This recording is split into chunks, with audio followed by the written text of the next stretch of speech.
ఏదైతే అనపర్తి నియోజకవర్గంలో ఒక అపర దారకర్ణుడిగా మహా అన్నదాతగా పేరొందిన ఒక మహోన్నత వ్యక్తి చరిత్ర గురించి ఈ సభ ద్వారా రాష్ట్ర ప్రజల దృష్టికి తీసుకురావడం, ప్రభుత్వ దృష్టికి తీసుకురావడం కోసం ఈ ప్రయత్నం చేస్తా ఉన్నాను.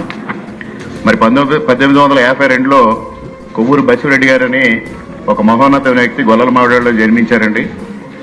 వారు సామాన్య కుటుంబంలో జన్మించి పెద్ద ఎత్తున దేశ విదేశాల్లో పత్తి, ధాన్యం వంటి ఎగుమతులు ఇవన్నీ చేసి వేలాది ఎకరాలు సంపాదించి ఆ భూమి తన కోసం కాదు, భూమి హక్కుగా కాదు, భరోసాగా మార్చాలనే ఉద్దేశంతో ఉభయ గోదావరి జిల్లాల్లో దాదాపు 4000 ఎకరాలు 42 కాలనీలుగా ఆ రోజు ఏర్పాటు చేసి బసిరెడ్డిపేటలుగా ఏర్పాటు చేశారు.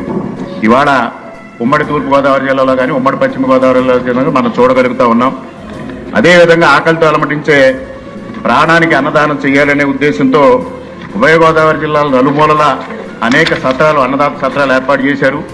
ఈ రోజు కూడా బసిరెడ్డి సత్రం అని సామర్లకోట రైల్వే స్టేషన్ ఎదురుగా మనం చూస్తా ఉన్నాం. ఆ రోజుల్లో హౌరా నుంచి సామర్లకోట వెళ్లే ప్రతి ట్రైను సామర్లకోట స్టేషన్లో గంట సేపు ఆగితే అందులో ప్రయాణికులందరికీ సత్రంలో భోజనం పెట్టడం, ఆ విషయం తెలుసుకున్న అప్పటి విక్టోరియా మహారాణి గారు కూడా ఆయనకి 1897 సెప్టెంబర్ 7వ తేదీన మహా అన్నదాత అని ఒక ప్రశంసా పత్రాన్ని కూడా ఇచ్చారు. అదేవిధంగా అనేక